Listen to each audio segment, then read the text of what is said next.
Tem que entrar, André.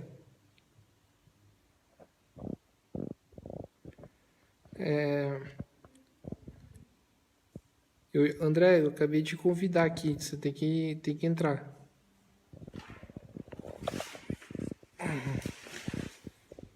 Aguardando o André. Hoje nós vamos ter uma live, é, continuação do debate que aconteceu na semana passada, ou sem ser essa semana passada, a outra, que a gente conversou um pouco sobre liberdade de imprensa. E hoje vamos dar prosseguimento a este debate, chamando novamente o André Bontempo, que está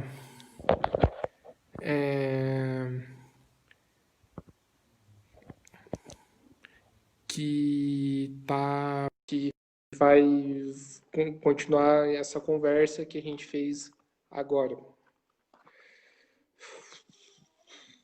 Então, portanto, aguardando o André Bontempo.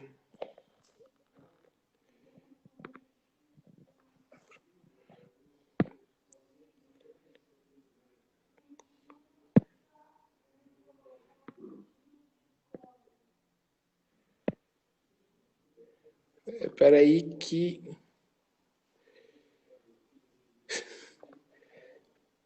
que está sendo adicionado o André.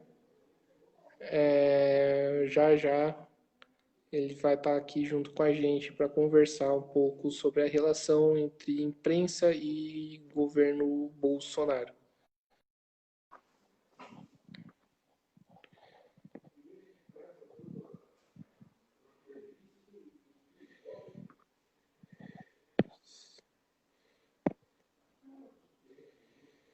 Então, que estamos com um problema.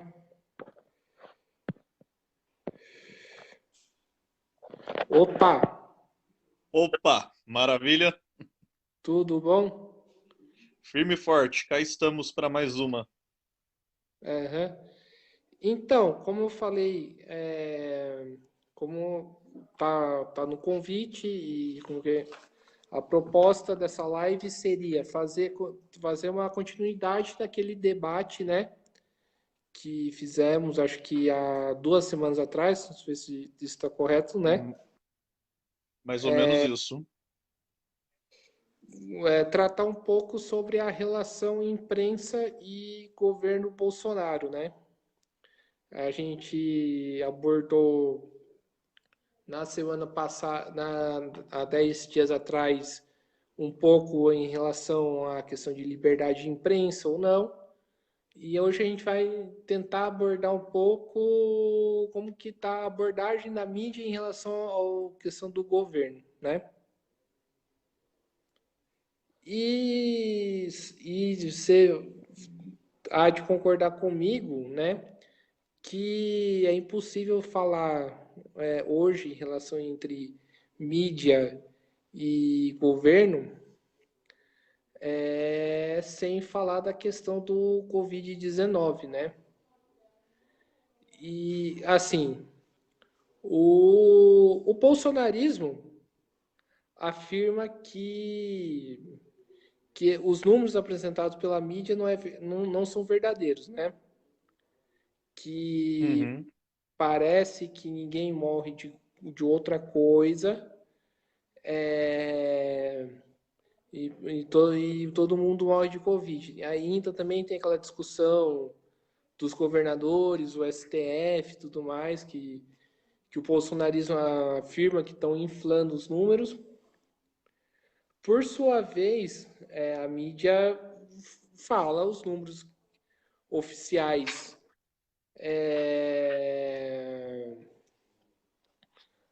de quantos morreram por coronavírus e, e aponta algumas contradições do governo, né?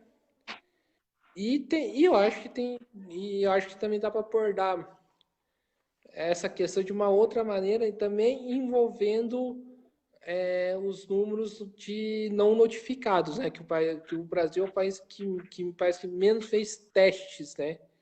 Então não dá para saber o número exato e o número real, e sim o número oficial. E que a mídia, que ao meu ver, parece que a mídia aborda um pouco ou parece que aborda de uma maneira desconexa, né? André, como que você vê essa questão da mídia, governo e tratando sobre a questão do coronavírus? Pois bem, boa tarde, Gui. Boa tarde a todos os que nos acompanham aqui na live, né? O Ale Comineri aí, que eu vi que deu um like aqui, entre outros. Bom, pegando nessa ótica, né? Puxando mais sobre a questão agora do coronavírus, né, desse atual momento do Brasil, do mundo, né, e no caso do Brasil em pleno governo Bolsonaro, a, eu entendo que há bastante contrassenso, né, e uma falta de chão nas coisas que são apresentadas, que são colocadas. É, a gente tem no caso do governo Bolsonaro e seus asseclas, uma necessidade, né? Eu não diria nem uma intenção, mas parece que é uma coisa assim, como se fosse o ar que respira, de negar o que a imprensa fala ou achar que a imprensa, que a mídia faz algum tipo de terrorismo, que a mídia quer derrubar, quer ser golpista. Eu acho que falhas existem em tudo que é lugar.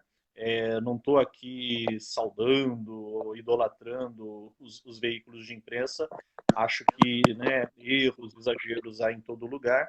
Mas o governo Bolsonaro peca e está errando muito nessa questão do tratamento, né, que deveria dar de fato à saúde pública do país. Isso a gente vê, né, em várias atitudes desde o do começo e do agravamento da pandemia no Brasil. E o próprio bolsonarismo vai se perdendo no discurso, né? Porque, por exemplo, enquanto você ia fazendo a pergunta, eu estava até pensando em alguns grupos que eu sigo com majoritariamente bolsonaristas, né? Ou de pessoas que apoiam o governo, enfim.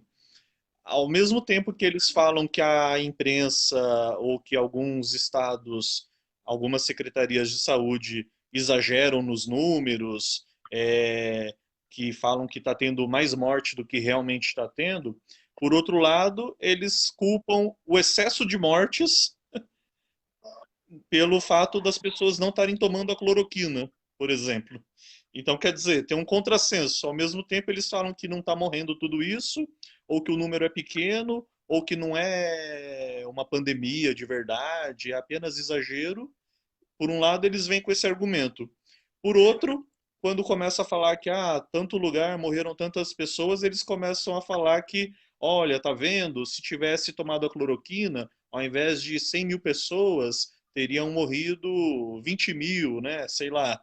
Então a gente vê, inclusive, esse contrassenso. Uma hora, quando é para criticar a mídia ou criticar certas medidas de alguns prefeitos ou governos, é exagero. E quando quer argumentar a favor da cloroquina, morreu muita gente, mas porque não tomou o remédio, não seguiu as medidas que o Bolsonaro ou quem quer que tenha convencido o Bolsonaro a tomar, não fizeram essa medida ou outra, né? Então, inclusive, a gente vê muito desse contrassenso por parte dos que defendem o governo, defendem o presidente, ou enfim, defendem, em linhas gerais, o, o modus operandi, né? O jeito de agir do governo Bolsonaro. Com relação assim à imprensa, né, em linhas gerais, Eu acho que dentro do possível ela está fazendo um bom trabalho, inclusive tentando lembrar, embora de uns tempos para cá um pouco menos, essa questão que você colocou da subnotificação, né? E não querendo, como alguns dizem, ser alarmista, né? Mas já sendo, e isso eu digo até por ter contato com pessoas da área da saúde. Infelizmente, eu não posso dizer se o Brasil é o país que menos testa, mas com certeza é um dos países, ainda mais pro total, né, da população, ele é um dos países que menos testa, e mesmo esses testes, é complicado porque os chamados testes rápidos, né, eles não têm a total eficácia e a total comprovação, né? Então, além de não estar testando como deveria, né, a população, a chamada subnotificação, as pessoas que misteriosamente estão morrendo de doenças pulmonares, né, em paralelo com as que estão morrendo por coronavírus, a gente também tem as pessoas que sequer chega o devido dado de que está morrendo, ou então a pessoa que acha que não tem coronavírus porque o teste rápido disse que não tinha, e na verdade, né, na hora do vamos ver, acabou que ela realmente tinha. Houve uma ineficácia do teste rápido. Não estou dizendo para não fazerem o teste rápido, né, em situações que só houver essa opção, mas não ficar crente só nele, né? Não ficar tomando apenas ele como base. E por mais que, entre aspas, seja complicado, o ideal seria fazerem os testes corretos, né? Mais elaborados de forma eficaz. Aí já é uma questão de logística, e eu já não vou entrar muito nessa linha. Mas, teoricamente, seria o ideal para a contenção de um vírus, né? Então, acho que, inclusive, a imprensa poderia fazer um trabalho lembrando sempre desse fator, né? Entendi, muito bom. Então, já indo para a segunda questão, um outro tema que foi objeto de bastante polêmica com a mídia, a imprensa, foi a questão da relação do Bolsonaro e da sua família, né, com os assassinos da Marielle Franco, vereadora morta no Rio de Janeiro do PSOL. Eu vejo que por parte daqueles que quem defende o Bolsonaro que existe uma que eles acusam que a mídia parece que eles acusam a mídia que ela coloca que como se fosse o Bolsonaro que fosse mandante, né? Mas se a gente for ver a relação de causalidade que está prevista no que é objeto de análise, inclusive no Código Penal, e o artigo 4 do mesmo código, que coloca que considere-se praticado o crime no momento da ação ou da omissão, ainda que seja o outro momento o resultado, a gente vai ver que parece que a gente pode considerar que, parece que a mídia não colocou exatamente que foi o Bolsonaro que mandou matar Marielle, né? E eu queria saber para você, assim, como que você vê esse caso e como que você considera, como que foi a abordagem da mídia, como que está sendo a abordagem da mídia, que é uma vez que é um caso que não foi concluído ainda, né? Como que você vê essa questão? Esse é um caso realmente bastante polêmico, né? Complexo. Acho que alguns veículos de imprensa estão tentando, né, trabalhá-lo da melhor forma possível, embora, né, evidentemente é um tema que acaba tendo que ficar em segundo plano, né, a depender do que tiver acontecendo no país ou no mundo, a depender do que tiverem na prática, né, de novidades na investigação, nos inquéritos e, evidentemente, mais para o futuro, na própria conclusão do caso, né? Agora, eu entendo que o linguajar, né, de alguns veículos, seja televisão, jornal, e na televisão isso fica um pouco mais evidente, né? Não dá para dizer que não há mesmo que por um lapso de segundo, né? Mas aquela intenção de colocarem o Bolsonaro como, não digo mandante, né? Mas no mínimo alguém que de alguma forma estivesse envolvido, né? Claro que baseando no que a gente tem até o momento, né, de informações a respeito do caso. Talvez fosse também importante o papel da própria imprensa, da própria mídia, continuar cobrando e estar sempre em cima, né, da investigação do caso, até para entender melhor o relacionamento de cada um dos envolvidos, né? Lembrando que não é porque um dos atores lá, um dos suspeitos era ou é,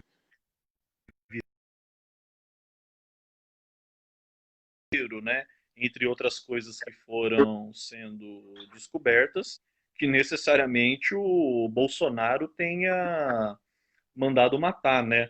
Ou seja necessariamente o, digamos, chefão da ação, né?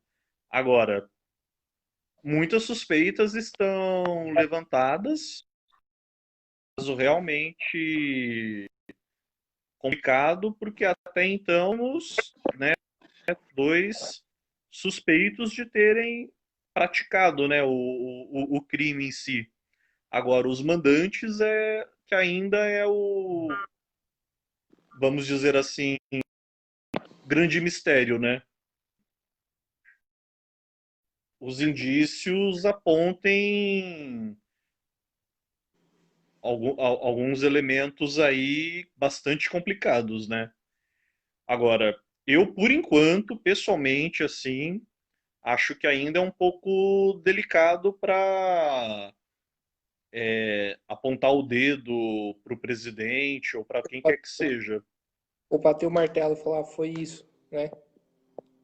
Exatamente. Eu acho que, aí, por mais cuidado que alguns veículos de imprensa, de informação estejam tendo, eu acho que alguns acabam pecando um pouco, né? Querendo dar a entender que foi esse ou aquele, né? Ou foi o Bolsonaro, ou foi algum dos filhos, né?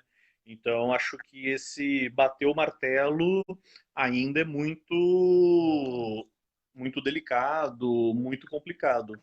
Até porque a gente tem que lembrar, né, que independente do que a gente é, pensa, gosta ou não com relação ao presidente, né, a criminalidade do Rio de Janeiro é gigantemente maior do que ele, né? Transpassa o Bolsonaro e qualquer coisa, né? Não só no Rio de Janeiro, né? Mas assim, como a coisa funciona, né? As relações, é, tráfico, milícia, polícia, política, enfim. É, pode até ser que o Bolsonaro, de repente, não tenha nada a ver, né? Por mais que tenha aí algumas relações com pessoas envolvidas, né? Agora, eu acho que é complicado por hora bater o martelo, né? Tem esse, eu acho que tem esse lado. André, eu também percebo também que existe uma certa. Quando se fala no caso Marielle e coloca o nome do Bolsonaro no meio, eu percebo que existe uma certa agressividade, sabe? Tipo, que no começo do. Que desde que, por exemplo, o Bolsonaro chamando a Globo de patife, dando um escândalo em rede nacional, publicamente, né? E de alguma parte de outros bolsonaristas também. Você não acha, já jogando um pouco lenha na fogueira, já, você não acha que assim, que, que se que a postura do bolsonarismo, então, se o caso o Bolsonaro não for o culpado, seria tipo, de exigir uma investigação pelo menos independente, aonde que o presidente não interfira nos órgãos de justiça, que assim que é o mínimo que se Isso eu deve. realmente, isso eu realmente acho fundamental, né? Repito, não estamos acusando ninguém, né? Mas independente de ser o presidente, o governador, o prefeito ou qualquer outro, né? Teria que haver sim uma investigação independente, vamos dizer assim, razoavelmente ou suficientemente aberta para determinados órgãos, ou determinados movimentos sociais que atuam, né, nessa parte de justiça para os oprimidos, né? Nós temos vários exemplos, né, vários grupos assim no Brasil, no Rio de Janeiro em especial também não é diferente, que poderiam, né, colaborar. Não estou dizendo que eles iam lá fazer a investigação a fundo, né? Mas acompanhar, mediar, ver o que está sendo, né, de fato feito.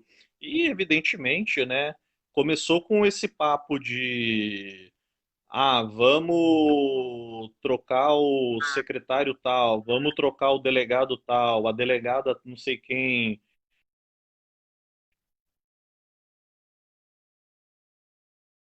Agora, acho que seria bom essa participação, né, dessas outras entidades, como você mesmo disse, até para ter uma investigação, claro, feita pela polícia, né, é quem investiga, mas em parceria com esses demais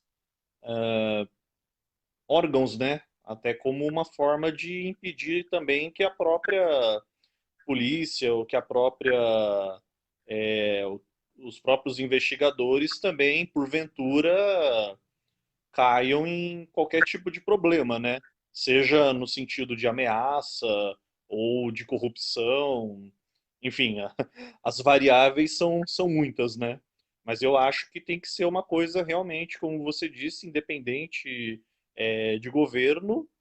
Começou com um papinho de Bolsonaro querer trocar esse ou aquele, ou quem quer que seja querer trocar esse ou aquele da investigação, ficar sempre com um pé atrás e manter a independência, né, na investigação. Exatamente. André, a gente sabe que a mídia expõe bastante algumas contradições do governo, né? Do governo Bolsonaro. Uhum. Eu vejo muito o discurso, eu via muito o discurso que eu fiquei meio, assim, meio preocupado. Não diria meio preocupado, que eu achei meio curioso.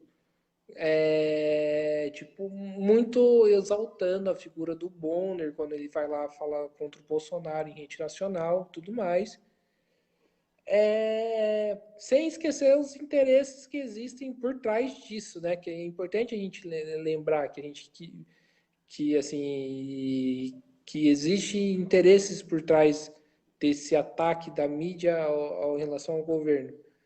Para você, a mídia faz isso de maneira descompromissada ou existe interesses políticos ou até mesmo econômicos que motivam o ataque da mídia contra o governo. Queria que você falasse um pouquinho sobre isso, que seria importante também. Esse é um outro lado também bastante complicado, né? E muitas pessoas às vezes até caem nessa, digamos, armadilha. É bastante complicado quando começa também a tratar o jornalista, o repórter, o editor, o apresentador, quem quer que seja, como principalmente se este for aí de um veículo de maior prestígio, né, independente aí da sua posição ideológica, mas se for de um veículo aí de maior prestígio, é bastante complicado tomar essas figuras como uma espécie de herói, né? Ou de um combatente daquele pretenso governo que supostamente eu seja favorável ou contra, né? Porque tem interesses, né? Evidentemente, a Globo, grosso modo, ela faz um trabalho bom, jornalisticamente falando, de ir atrás, de apurar. Quando eu digo a Globo, eu não estou me referindo apenas, né, ao Jornal Nacional, eu pego como detalhe, por exemplo, a Globo News, a Rádio CBN, entre outros, né? Mas pegando a Globo, digamos, mais conhecida, né, propriamente, a Globo do que o William Bonner apresenta, o Jornal Nacional, é bastante complicado dar uma figura de herói, né, para essas pessoas, porque na verdade tem interesses econômicos por trás, interesses políticos por trás. O Bolsonaro, ele é uma linha mais ultraconservadora, né? A Globo, ela tem aquele lado conservador por um lado, mais progressista no outro, né? Dependendo do que for. Mas não é um progressismo que a torne é, libertária, socialista ou qualquer terminologia do tipo, né? Na verdade, ela continua querendo defender, antes de tudo, os interesses dela, os benefícios dela, né, perante qualquer política que esteja implementada no país. A... Todas as questões mais polêmicas, né, que a envolvem, como coisas que são sempre ditas, né, por exemplo, problemas fiscais, problemas financeiros, problemas com relação a dívidas, né, da empresa, questões trabalhistas, e que ao longo de muito tempo ela sempre teve uma certa benese, né? Também não estou dizendo que o atual governo pretenda pegar a Globo seriamente, né, nesse ponto. Mas muitos dos defensores acabam utilizando esses argumentos também para contra-atacá-la, né? É aquela famosa história, né? Não tem o bonzinho e o malvadão, né? A gente tem dois interesses grandes de grupos, não vou chamar aqui de antagônicos, né? Mas que têm as suas divergências, mas isso não impede que em determinado momento, que em determinada situação, alguns acordos de cavalheiros possam amenizar o relacionamento, né? Então é bastante complicado, repito, embora a Globo, entre outros, estejam fazendo um bom trabalho na cobertura, na apuração, na observação, né, do que o governo Bolsonaro, entre outros, estejam ou não fazendo, né? Ela não é falando aí no popular, né? Não é a rainha da cocada branca E é bom que nem seja tratada dessa forma, né? Nem ela e nem a maioria dos grandes veículos. Enquanto você falou, me lembro, eu, eu andei pensando aqui que eu ando observando muito, né, recentemente, através de comentários de pessoas, não sei se é, de tentar achar o salvador da pátria de todos os problemas que existem. O bolsonarismo trabalha muito com isso, né? Do Bolsonaro, o salvador da pátria, tipo o presidente, uma figura tipo a ser exaltada, o que eu acho bastante complicado na política. E eu vejo também de algumas pessoas contrárias ao governo também adotando a mesma prática. Tipo, quando se exalta, por exemplo, figuras como o Alexandre de Moraes, né, que é um cara que anteriormente já reprimiu estudante do ensino médio, né, e eu queria, Uhum. e só para fazer esse comentário, quando você falou isso, que me fez isso à tona. Então, prosseguindo a entrevista, a gente vê a mídia criticando vários ministros, né, do governo. A mídia criticou bastante o Feitraub, critica bastante a Damares e eu dou total razão em relação a isso.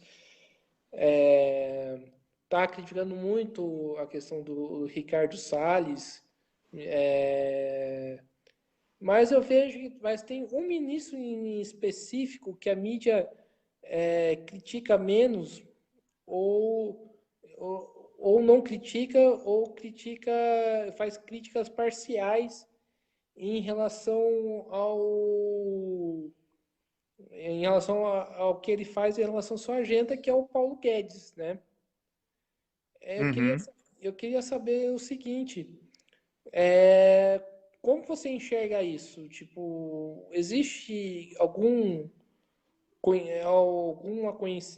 existe alguma ligação da imprensa com a agenda que o Paulo Guedes está querendo implementar ou não? Ou se a minha pergunta foi uma bobagem ou eu estou certo nessa afirmação? Esse também é um outro ponto interessante, né? Até para reforçar o que a gente comentou, né? Abordou no, na pergunta anterior. Vamos pegar a Globo, né, como o grande exemplo, né? A, ela acaba adotando essas posturas, vamos dizer assim, mais críticas e até na intenção de ridicularizar, né, ministros como a ministra Damares, pelas posições mais conservadoras, mais vinculadas a um pensamento evangélico Ela, da linha dela, né, não ela, generalizando o só, pensamento evangélico. só fazer um Opa! comentário, ela me lembra aquela série chamada Handmaid's Tale, que parece. Então, pode continuar. Aí a Damares, quer dizer, né, não generalizando o pensamento evangélico, né, mas assim, ela vai nessa linha de um pensamento evangélico mais fechado, mais conservador, né, que muitos grupos evangélicos, se você for perguntar, inclusive, acham atrasado, né, é, e a Globo acaba adotando essa postura de muitas vezes, mesmo que com uma certa elegância, mas procurando ridicularizar, né? E assim como critica o ministro aqui do meio ambiente, né? O Ricardo Salles, pois no caso dele fica mais evidente, né? Os problemas com relação à forma como ele tem gerido, né, ou para alguns ingerido a pasta do meio ambiente, né? Os números estão muito evidentes, tá muito feio, né? Na, a, a ficha dele, né? Nessa questão.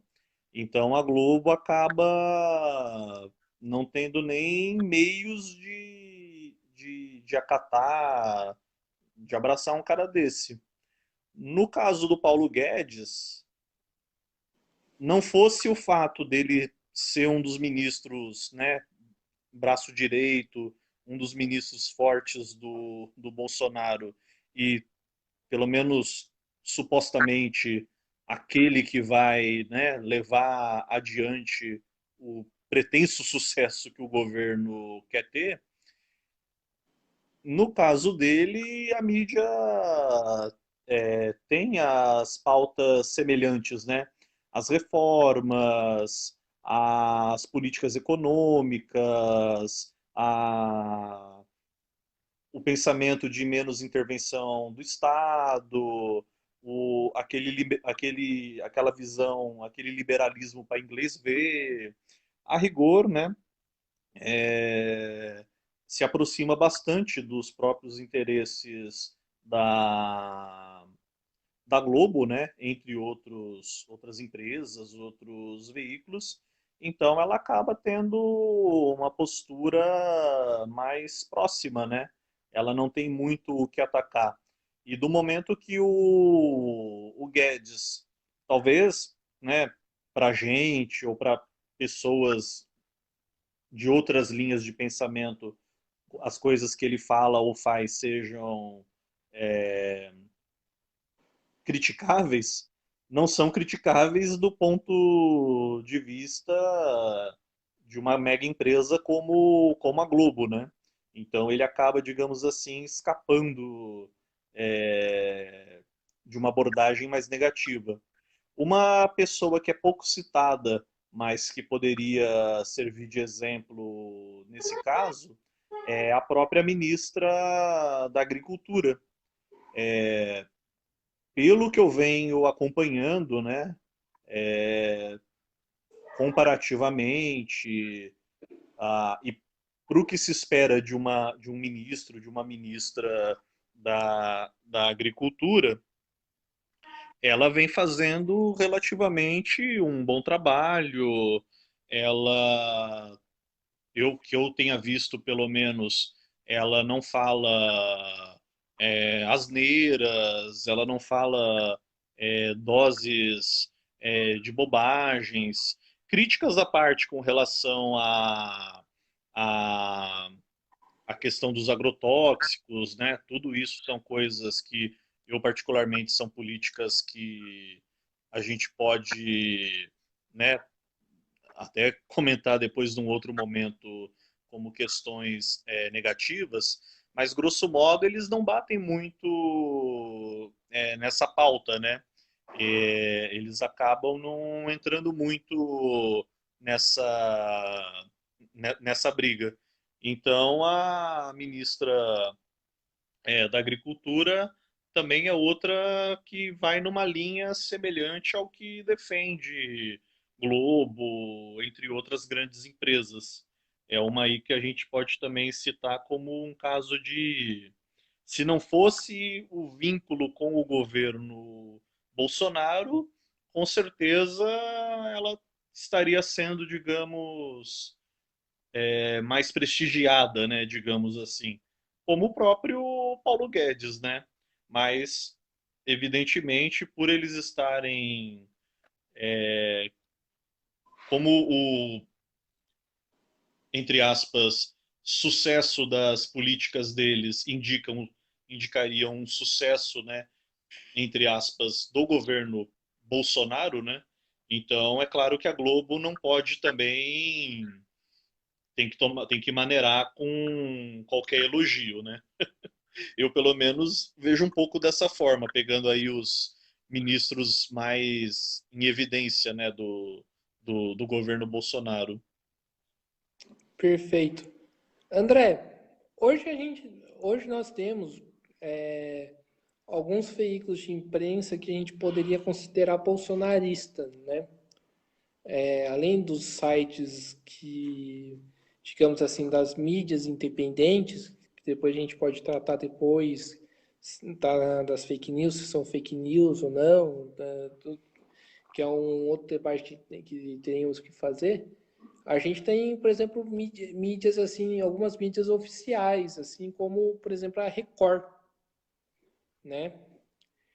E também temos alguns, digamos assim, alguns formadores de opiniões, né? Um deles seria o Caio Coppola. Também a gente tem o Augusto Nunes. Eu queria que você fizesse uma análise desses veículos e formadores de opiniões. Por exemplo, eu vejo que assim, muito se fala da Globo, por exemplo, né? Dos esquemas, dos acordos podres que a Globo sempre teve, que a gente sabe que tem, mas ao mesmo tempo se esquece, por exemplo, da Record e quem está atrás da Record, né? Que é o ninguém menos, ninguém mais que o Edmar Macedo, que a gente conhece quem é. Eu queria que você comentasse um pouco sobre isso. Perfeitamente. Ah, pegando assim, antes de entrar no caso da Record propriamente, né? Eu não cheguei a ler o texto por completo, mas achei interessante uma colocação que fizeram da CNN, né, com o Caio Coppola. Ah, eu admito que eu acompanho muito pouco a programação da CNN, né, a CNN Brasil. Em linhas gerais, acho boa, acho que ela vai em linha, quase imita um pouco a Globo News, né, em alguns termos, mas busca fazer um bom jornalismo, né? Mas o que acaba pegando muito, e até por saber que a Globo tem perdido um relativo carisma, né, por parte dessa população mais conservadora, ou dessa população mais pró-Bolsonaro, o Caio Coppola acabou sendo, pelo menos momentaneamente, uma galinha dos ovos de ouro, né? É uma forma de atrair essa população, é uma forma de atrair esses telespectadores, né? E ela acaba utilizando daqueles debates, né? Que curiosamente só fica o Caio Coppola e o restante chega uma hora que não aguenta mais, né? E, enfim, dá no pé ou vai fazer qualquer outra coisa. Repito, não acompanho, né, para dizer o nível do debate, se está certo, se está errado. O que a gente sabe é que o Caio Coppola se baseia em muitas fake news, em dados não assim muito bem apresentados, né? É abertamente defensor do governo bolsonarista e a CNN acaba nesse quesito, né, se aproveitando de uma figura, um jovem, né, e uma figura que desperta um interesse aí por parte aí do público para ter o seu nicho, né, ter ali o, o seu grupo de ouvintes, de telespectadores. A Jovem Pan já é uma coisa um pouco mais histórica, né? Não é de hoje que é uma empresa ah, conservadora, né? Que defende um viés mais conservador. E até hoje, né? Isso não é diferente, estando ou não no governo. E eu não estou aqui defendendo o PT, mas ela tem uma inspiração, uma necessidade de atacar o PT e de criticar o PT, ah, colocar sempre o Partido dos Trabalhadores e alguns grupos alheios, né, aí também mais à esquerda, né, como o que atrasa o Brasil, como o grande mal do Brasil. O Augusto Nunes, atual apresentador dos Pingos nos Is, né, entre outros programas, acaba sendo aí também defensor do governo, né? Acabou sendo aí o grande porta-voz, inclusive da própria rádio, né? Da própria Jovem Pan, para fazer abertamente aí a defesa do governo e favorecer a rádio com relação à parte econômica, né? Eu não tenho assim papelada, dizer, a empresa está ganhando isso, está ganhando aquilo. Eu não tenho como dizer isso oficialmente. Mas a gente sabe como as coisas operam nos bastidores, né? E não é de hoje que a Jovem Pan, a, mesmo que ela não admita isso, né? Mas ela foi uma das rádios que fortaleceu muito a questão do impeachment da Dilma, né? E em nenhum momento esboçou grandes críticas ao governo Bolsonaro, né? Por mais que eles possam não se assumir bolsonaristas, né? Mas a gente vê uma grande aproximação. Posso No fazer caso da Record, André, pode, posso só fazer um comentário? Vale, pode. vale lembrar também que na Jovem Pan teve o caso do formador de opinião, o analista que fez história, que eu esqueci, fugiu o nome dele, né? Que foi demitido, parece que saiu da Jovem Pan, muito por conta que fazia críticas ao governo Bolsonaro, que é um cara que não é de esquerda, que é um cara que é assumidamente de direita. Se você puder lembrar o nome dele, eu acabei fugindo o nome dele. Uhum, E acho muito interessante isso da questão do Caio Coppola, a figura de um jovem arrumado, parece uma aparência de intelectual, que acho que muito tipo a imagem dele serve muito para legitimar as ideias dele, né? Pode continuar falando da Record. uhum. Essa questão do Caio Coppola, por exemplo, eu pensei em falar, mas eu acabei deixando para lá, né? Mas essa questão da imagem, né? Ela também é muito forte. Até poderia, depois de um outro momento, né? Abordar um pouco mais essa questão, vamos dizer assim, a força da imagem, né, na coisa. O Caio Coppola, por exemplo, casa muito bem com essa discussão.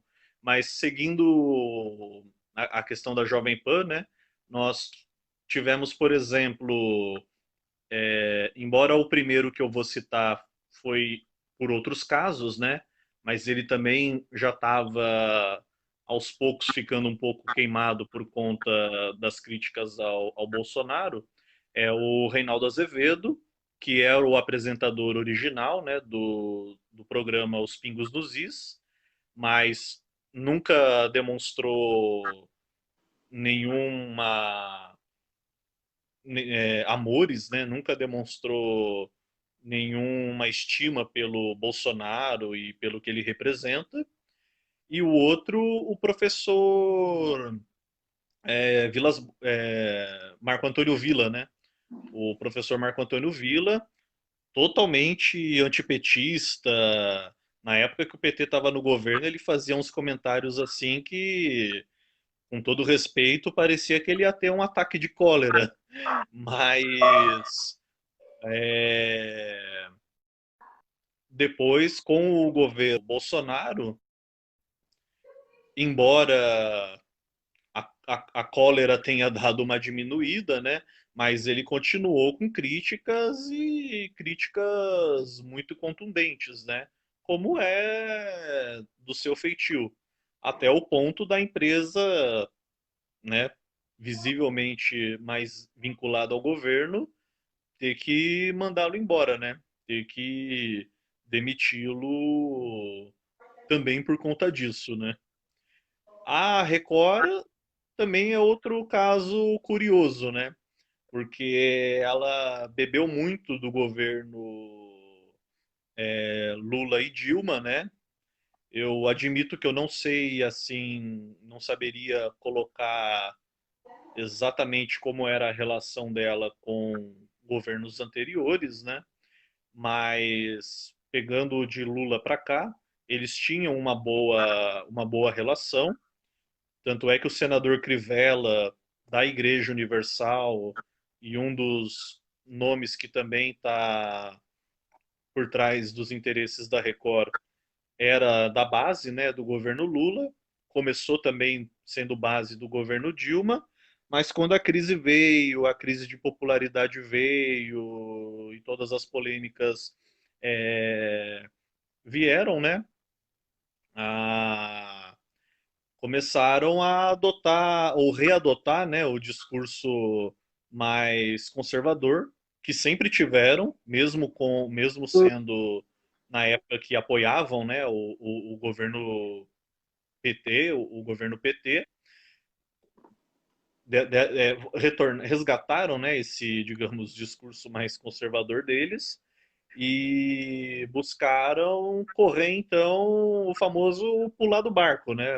Procuraram então ir para a linha de defender quem provavelmente seria aí o novo presidente, né? Aos poucos tudo foi indicando que seria de fato o Bolsonaro. Então precisaram resgatar o conservadorismo evangélico, as linhas doutrinárias que eles sempre defenderam e, claro, né, unir o útil ao agradável, ganhar do governo as benesses, né? É, a igreja não paga aquilo, não paga isso, tem desconto em não sei o quê, tem prestígio não sei aonde, é, vários fatores aí que a gente vê nos jornais, né? E sempre se questiona, é, mas por que que essa determinada igreja evangélica ganha esse ou aquele benefício e a tenda de Umbanda não ganha, o centro espírita não ganha, coisas aí a se questionar, né? Então, a Record é o. Não estou dizendo que ela não é conservadora, ela é, né? Por conta desses bastidores dela, mas eu diria que, com todo respeito, a linha dela acaba aparentando ser mais um oportunismo do que um conservadorismo na prática, né? E atualmente conseguindo unir as duas coisas, digamos assim. Perfeito. André, acho que nessa última semana teve a operação do site de fake news, aonde apareceram supostas ligações de pessoas que eram do gabinete, tanto do deputado federal Eduardo Bolsonaro, ou tanto do Jair Bolsonaro presidente. Aí vai cair de novo naquele debate que a gente entrou na primeira vez que a gente fez a live, né? Que uns vão falar é, que, então, o STF está cerceando a liberdade de expressão, outros vão falar que são fake news, que tem que punir mesmo. Eu acho que eu acho que é um caso bastante complicado de se levar através de uma perspectiva só, porque de fato se tem um suposto é, autoritarismo do STF por parte dessas investigações, isso tem que tomar bastante cuidado que pode cair para outras pessoas, por exemplo, mas ao mesmo tempo são sites de fake news e algo precisa ser feito, né? É, eu queria que você comentasse um pouco sobre isso, né? O que que você acha o que que você acha dessa operação? E eu queria também que você falasse também sobre o gabinete do ódio. O que é o gabinete do ódio que tanto falam? Uhum. Antes de entrar na resposta propriamente dessa última questão, né, só queria enfatizar que, jornalisticamente falando, é aquela velha história, né? A perfeição não existe. A Record, curiosamente, e principalmente quando é para atacar a Globo, né? Para mostrar o lado obscuro da Globo, a Record é assim uma das empresas que você, não a única, né? Mas uma das que você primeiro recorre, né? Isso é um lado que eu acho bastante interessante. A gente sabe o porquê, né? Esse jogo de interesses. Então, é aquilo que eu estou dizendo. Não existe, né? O 100% errado e o 100% correto. Então, de uma certa forma, a Record também faz um bom trabalho jornalístico, né? Quando ela quer, mas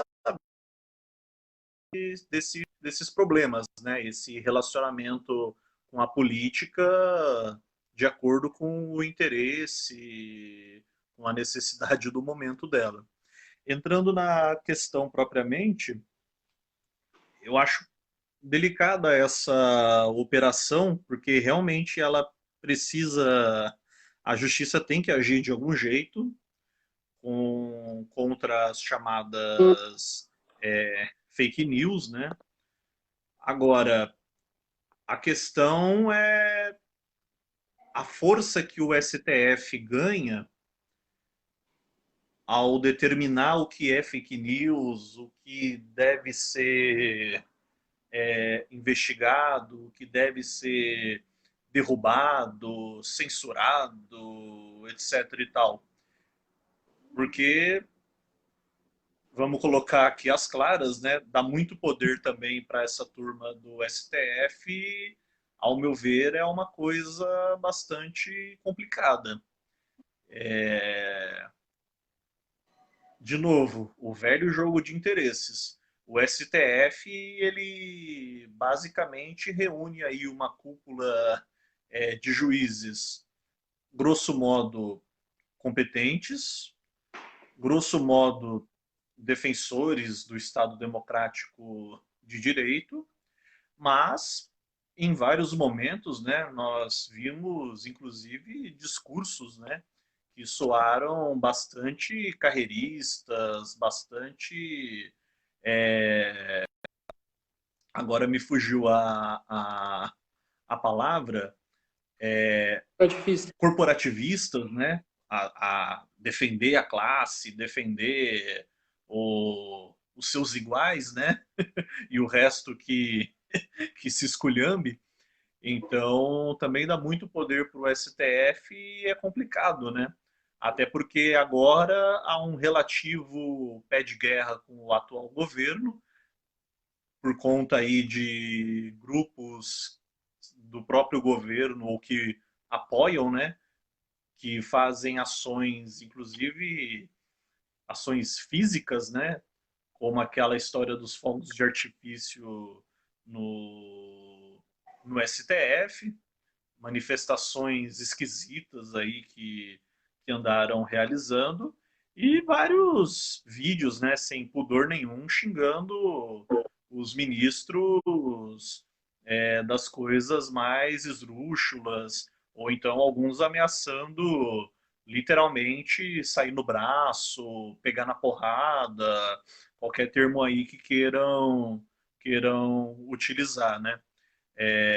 Atacando, né, os ministros e, claro, o STF, até do ponto de vista legal, não tem que ficar quieto esperando realmente alguma coisa mais grave acontecer, né? Por outro lado, é aquela história, né? Como mediar isso, como encontrar o ponto de equilíbrio, né? Porque dá muita força também para o STF. Eu, particularmente, fico um pouco preocupado, porque a André, gente não sabe também até que ponto ele vai querer, de repente, ir atrás ah, do outro, né? Então, aquela história, o inimigo do meu inimigo é meu amigo, né? Não é bem assim, né? No momento, o STF tem essa relação delicada, né, com o bolsonarismo, mas me preocupa também o STF começar a, de repente, perseguir outros tipos de críticas, outras linhas ideológicas, mas que também sejam críticas, né, a, ao STF. Como você bem citou uma hora atrás, o Alexandre de Moraes, por exemplo, eu vi pessoas defendendo, exaltando, acho que só faltaram erguer uma estátua do Alexandre de Moraes no quintal de casa, e eu olhei aquilo horrorizado, porque esse mesmo Alexandre de Moraes que muitas pessoas estão aplaudindo por conta de ter mandado prender a Sarah Winter, e já mandou soltar, né? Mas enfim, por ter dado um chega para lá, né? Mais ou menos nesses grupos, é o mesmo que foi defensor, que foi o chefe, né?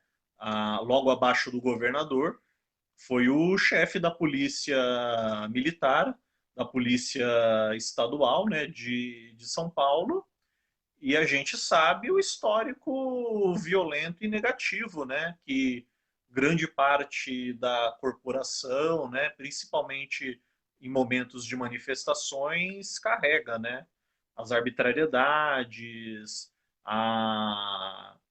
os vários momentos em que, na hora da polícia agir, né, principalmente contra determinados grupos políticos, determinados movimentos sociais, a Constituição parece que não vale, né? Então, hoje o Moraes é o grande, teoricamente, um defensor da Constituição, né?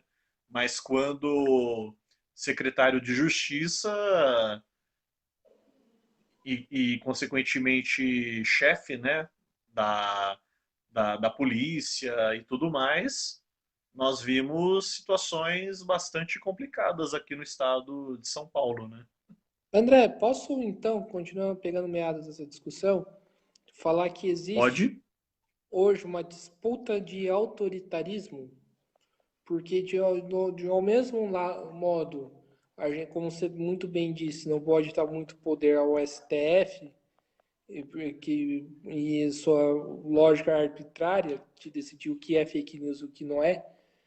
Ao mesmo tempo, eu acho que esses grupos hoje, com conservadores de direito que atacam muito o STF, eles fazem muito isso com o propósito em última instância, atacar a Constituição, né? Porque porque para o projeto do bolsonarismo passar por completo, ele precisa tipo de ter um novo regime do que é diferente desse regime de 88, da Constituição de 88. Porque certas coisas da Constituição 88 limitam o bolsonarismo, né? Só é Uhum. importante utilizar isso. Então, tipo, é uma disputa, ao meu ver, de autoritarismo. Tipo, ao mesmo tempo, tem que se, sim, combater a postura autoritária do STF, porque pode se voltar a outros grupos, grupos, inclusive, que o próprio Alexandre de Moraes agiu contra, mas, ao mesmo tempo, eu acho que é importante também combater o autoritarismo do bolsonarismo que precisa, tipo, que em última instância enfraquecer pela direita, enfraquecer de forma negativa o STF. Prosseguindo a discussão, então agora a gente vai falar um pouco das mídias independentes, né? Como que você enxerga a abordagem delas em relação ao governo Bolsonaro? A gente pode citar várias mídias que existem, né? Como que você vê essa abordagem?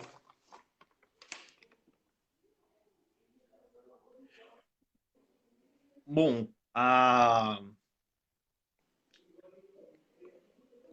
as mídias, né, os veículos independentes, né, eu acho que, em linhas gerais, eles fazem um trabalho complicado, ainda mais na atual ah, conjuntura, né, pela qual a gente passa. Acabam muitas vezes também sendo colocados, né, como sendo fake news, e justiça seja feita, uma minoria do que eu acompanho, infelizmente, acaba pecando também nesses quesitos. Mas, grosso modo, eu acho que eles fazem um trabalho de resgate de um jornalismo daquele que a gente, né, quando entra na faculdade, sempre sonha em fazer, de um jornalismo investigativo, colaborativo e realmente preocupado com o debate público, o debate político, a transparência, a defesa dos direitos humanos, a defesa dos direitos institucionais, né? Por mais que a Constituição atual não seja maravilhosa, mas é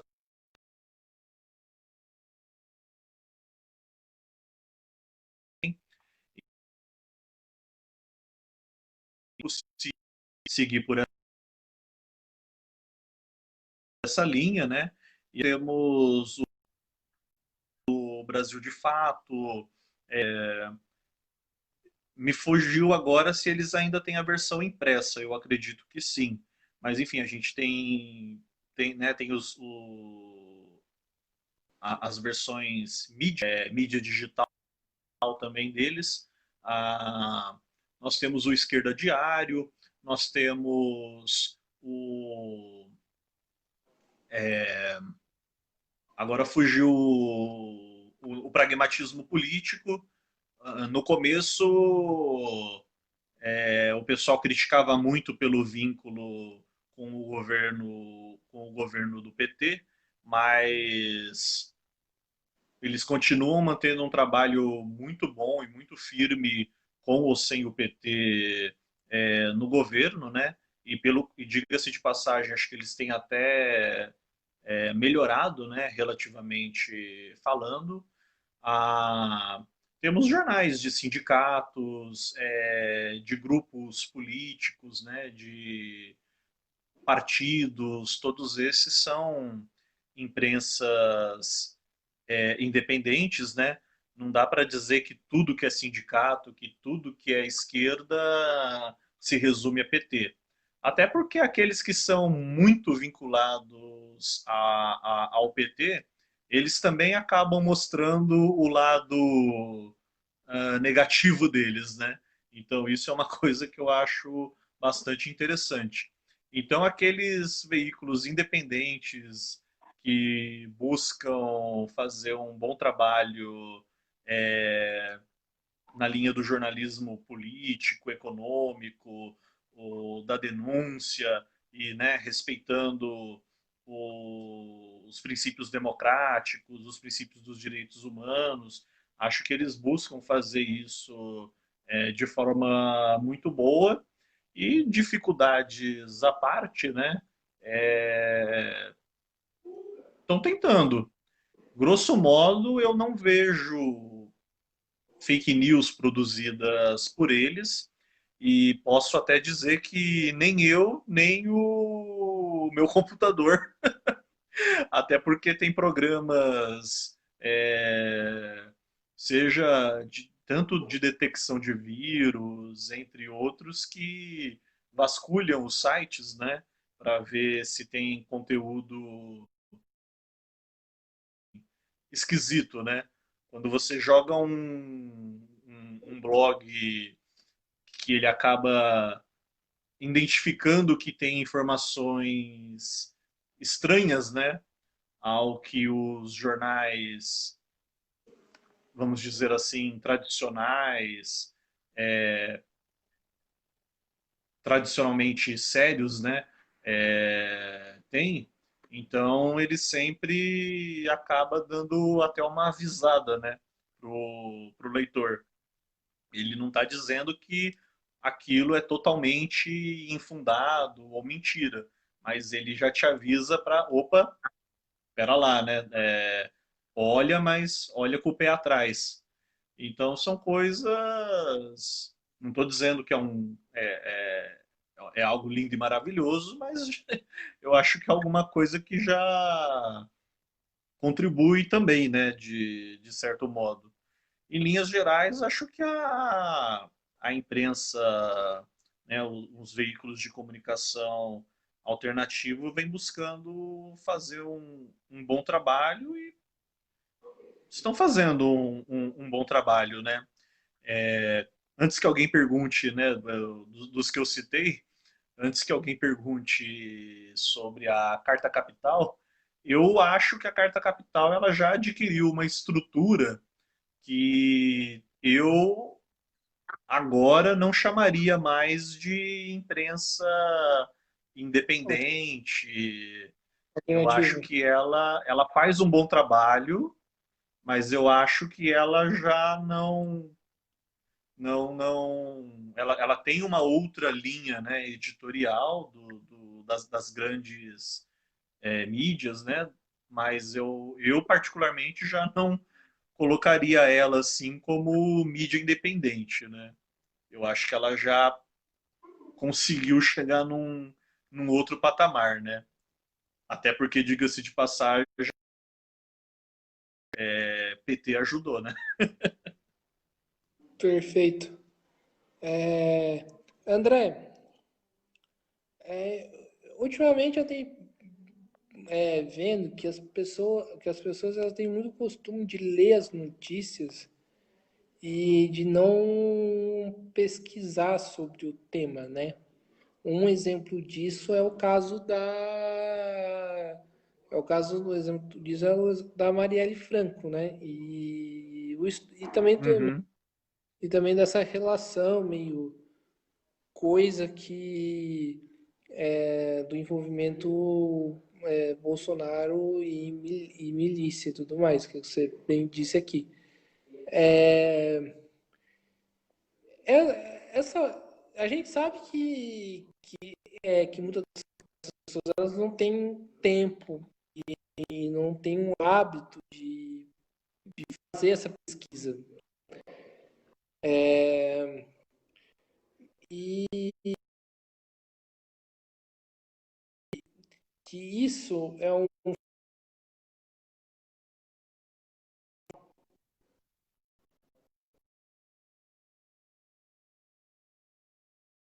O que precisaria das pessoas começarem a pesquisar e um pouco a profundidade das coisas e não.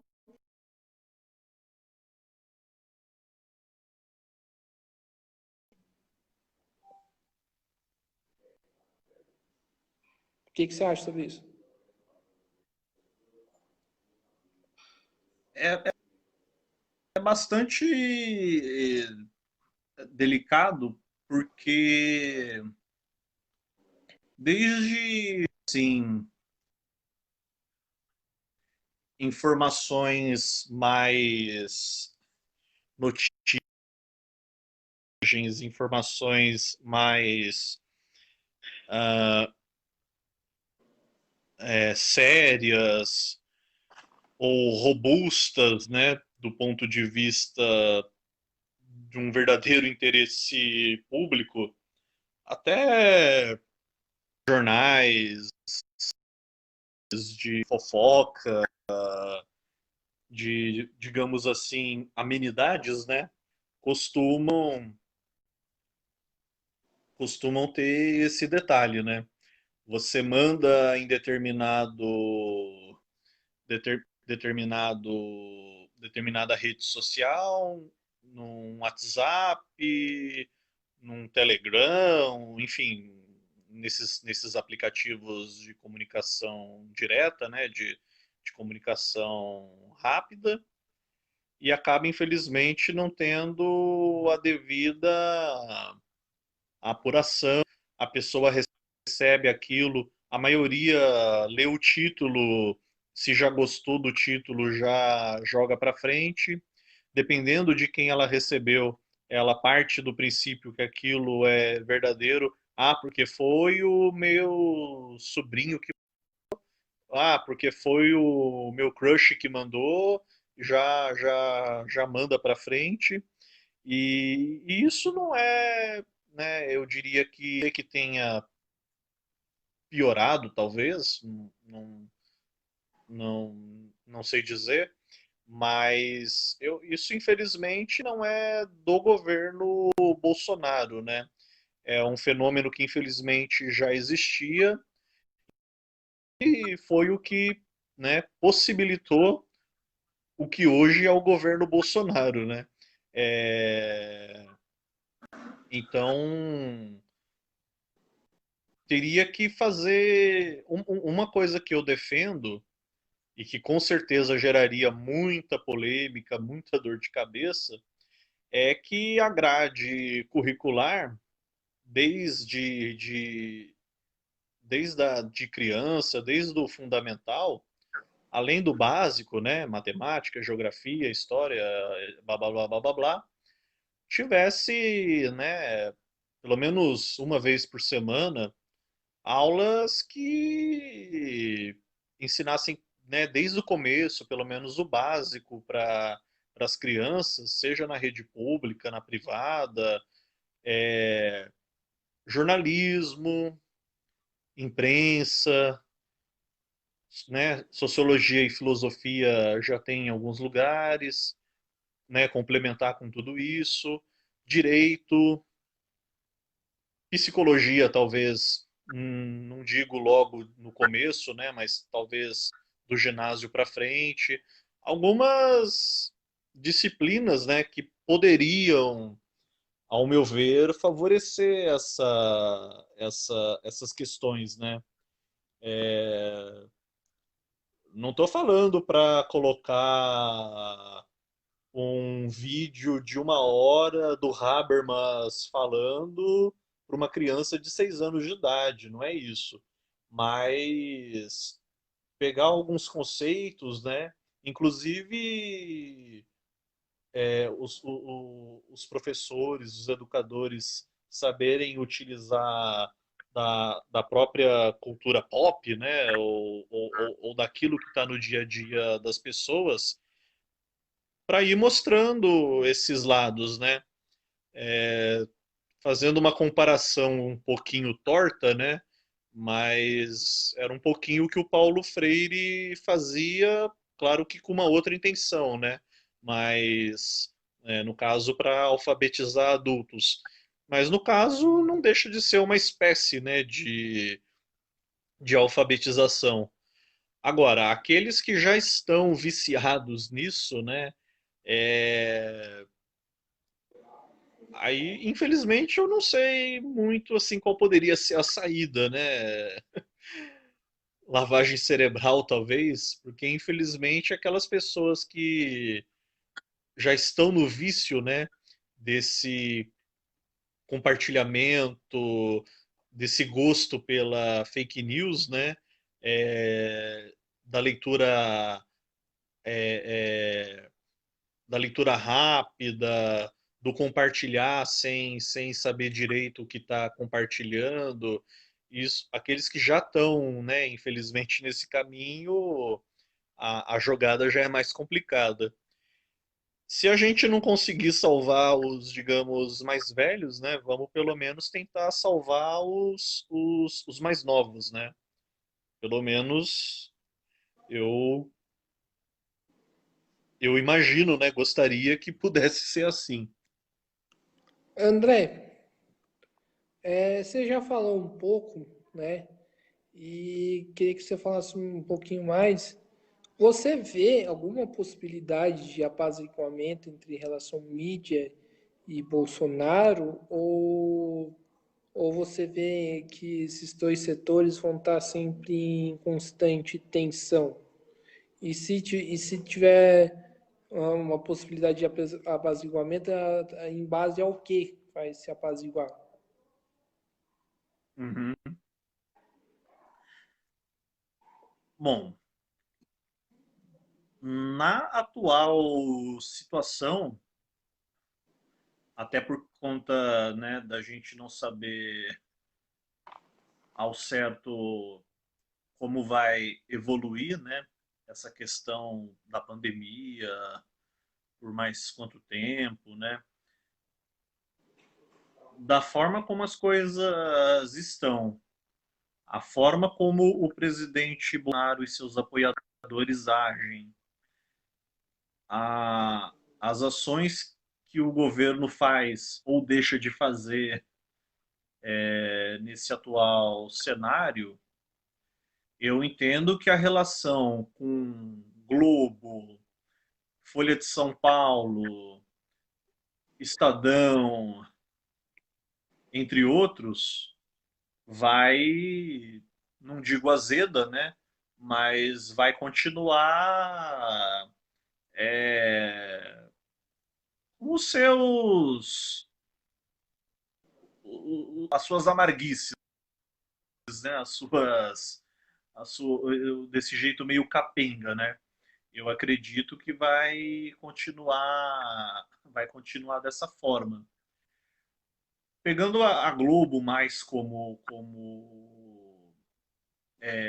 exemplo, o conservador, não só na parte jornalística, né, mas a questão das novelas, a questão de certas posturas e a Globo, não que ela esteja no nível que muitos gostariam que estivesse, mas temos que reconhecer que em 10, 15 anos muitos conceitos melhoraram, né? Pelo menos na forma como a busca tratar é,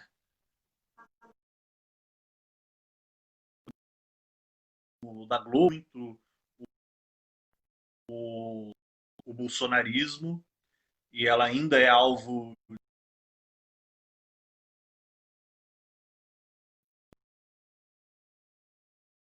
de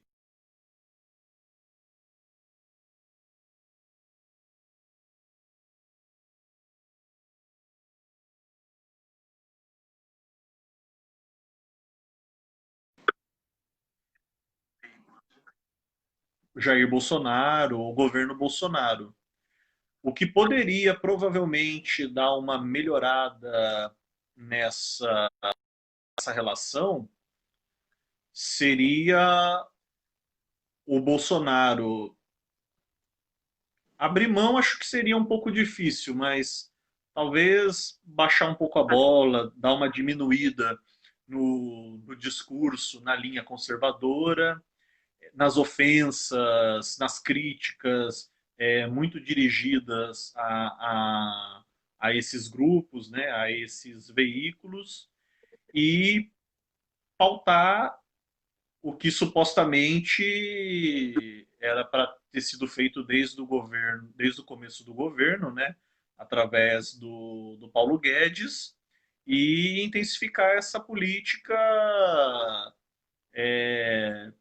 entre aspas, mais liberal, né? Ou pelo menos esse liberalismo para inglês ver, que seria um atrativo, né? Um grande agrado, ao meu ver, né? Para a Globo, de uma forma geral. Então, acredito que isso seria um atrativo. Baixa um pouco a bola no discurso mais conservador, né? No discurso olavista, né? No discurso isso não pode, aquilo não pode, isso desagrada a Deus, aquilo é contra os princípios da família, né? Baixa um pouquinho a bola nesse discurso e, por outro lado, abraça uma agenda econômica da forma como o Paulo Guedes prometeu que seria. Grosso modo, eu acredito que isso poderia mudar um pouco esse cenário relativamente espinhoso, né? Entre mídia, entre os grandes grupos de imprensa e governo Bolsonaro. Acredito que essa seria uma saída, né, para melhorar a relação entre eles, né? André, para finalizar, eu queria que você já fez já, mas se você quiser aprofundar, uma avaliação geral de como está sendo a abordagem da imprensa em relação a esse governo, né? Queria que você fizesse uma avaliação mais geral, um pouquinho mais aprofundada, de como você vê, qual o que está sendo feito, o que poderia ser feito. Queria que você falasse um pouquinho mais.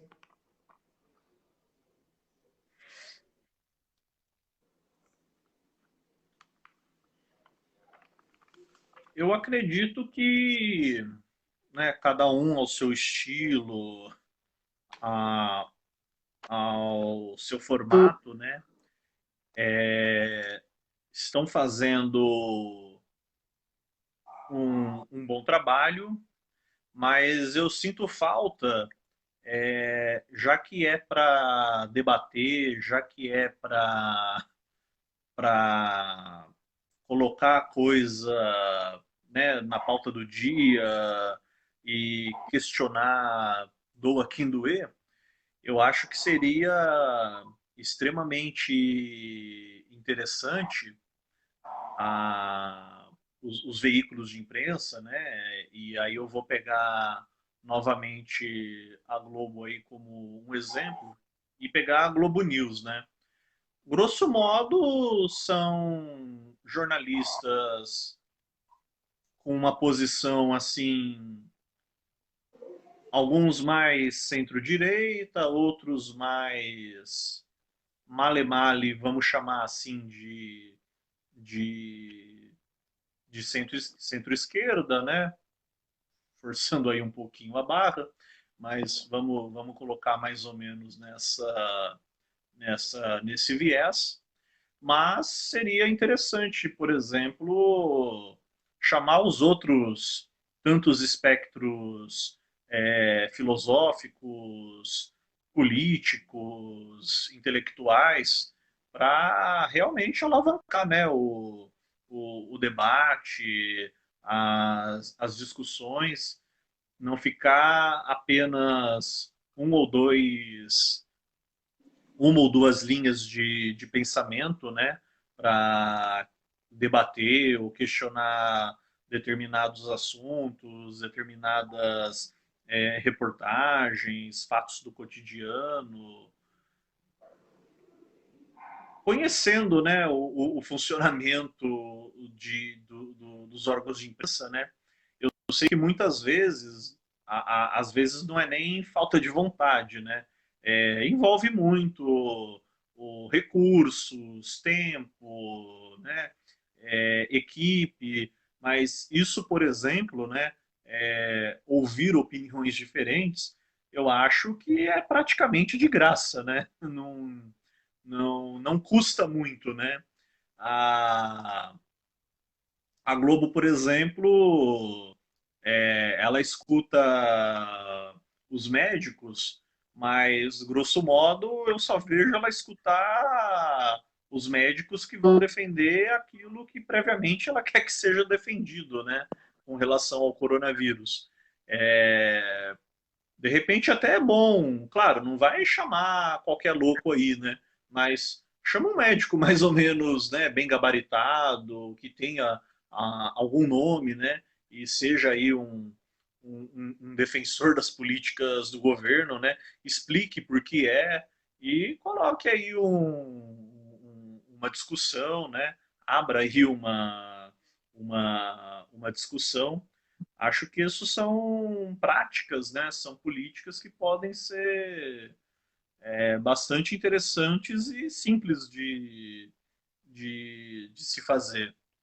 Mas, assim, no geral, eu acho que a imprensa vem fazendo um bom trabalho. Ainda E, mais que, pelo menos nos últimos anos, né? Eu acho que nunca se atacou tanto a imprensa quanto quando vem sendo atacado. Em algumas questões ela faz por onde merecer esses ataques? Eu até diria que sim. Mas, por outro lado, tem um discurso de ódio, tem uma certa perseguição aí que é perigosa também. Acho que ô, basicamente é isso. posso dizer também que eu, pelo menos, eu vejo de como um dos motivos que a imprensa não dá vozes a outras vozes, né? Talvez seja Hum, porque essa imprensa tem medo que apareça um setor que seja independente de fato, que seja oposição ao governo Bolsonaro, que ela procura descastar o governo para poder subir a fração que ela representa para o governo em 2022, né? Acho que é uhum. importante frisar isso. André, eu achei muito boa o debate, né? Você tem alguma consideração a fazer? Bom, primeiramente, né, agradecê-lo aí, Guilherme, agradecer a todos que estiverem nos acompanhando. Aliás, boa noite aí para Elaine Lopes, ela que é uma das representantes da Associação de Moradores aqui do Banhado, né? Ou melhor, do Jardim Nova Esperança, né? Conhecido como Comunidade do Banhado. E todos os demais aí que também passaram por aqui, né? E viram pelo menos um pouco do debate, e claro, aqueles que ainda verão, fazer aí nosso devido agradecimento, né? Lembrando que amanhã, sábado, para quem está vendo agora ao vivo, né? Amanhã, sábado, às 10 horas da noite, teremos outro diálogo, né? O diálogo não, outro debate aqui, né? Outro assunto também porreta. Não percam. E é isso. Só E para em linhas gerais. só Opa, para só para colocar quem vai ser no debate da manhã, que vai ser isso. o Eduardo Guilherme, que é DJ do Manifesto Rock Bar, uma das maiores, ou se não a maior casa do ramo do rock, né, de São Paulo, do estado de São Paulo, talvez do país. Também produz a festa rock do Caspa, que é uma versão, que é uma homenagem, uma versão de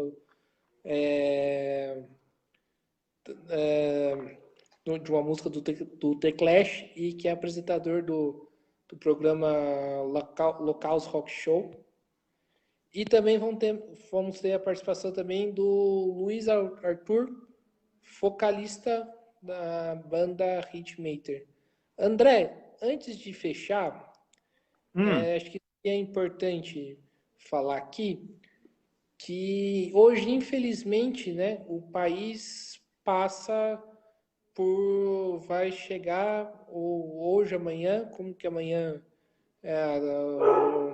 a dinâmica do debate pode ser outra, então seria importante falar isso, que hoje o país, infelizmente, vai chegar a 100 mil mortos em números oficiais, né? E é uma marca Pelas bastante. estatísticas apontadas pelo chamado é, consórcio, né, dos veículos de imprensa, que tem essa diferença de números do Ministério da Saúde, né? Tudo indica que a gente vai bater essa marca dos 100 mil mortos. Né? É importante, eu achei importante falar isso porque, assim, quando a gente começou com esse negócio de fazer live toda sexta-feira, seria um pouco também para informar, trazer o debate, e também mais para uma maneira de se colocar politicamente, nem que seja para duas ou três pessoas escutarem, sobre o que está acontecendo no mundo atual, né? Eu acho muito complicado porque hoje a gente tem. Hoje eu falo sempre que o principal aliado do coronavírus do país é o presidente da República, que na última declaração, quando estava chegando aos 100 mil mortos, disse que a gente tem que tocar a vida. Como que uma família que perde um ente querido, que perde dois entes queridos, famílias que estão sendo destruídas, vai tocar a vida perante essa situação. É o presidente que fala o e daí, é o presidente negacionista que incentiva as pessoas a ir nas ruas, que, como eu falei na live passada, sabotou a quarentena no Brasil, né?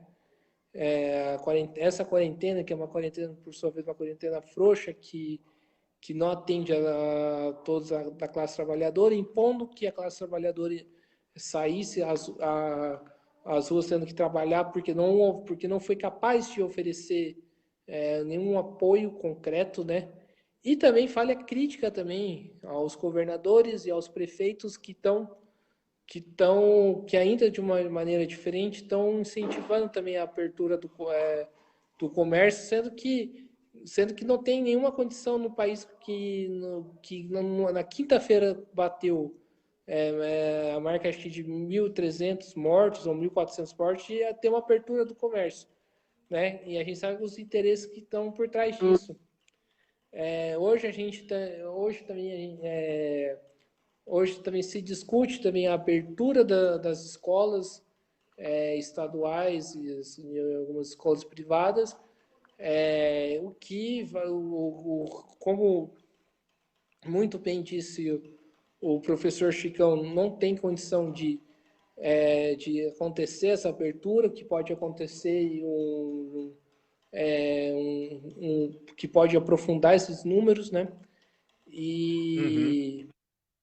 E também, e falando disso também, é uma coisa que eu achei uma notícia que me deixou triste, foi ver uma das escolas onde eu tive a oportunidade de trabalhar, tive grandes experiências nela, aprendi bastante coisa, não só no âmbito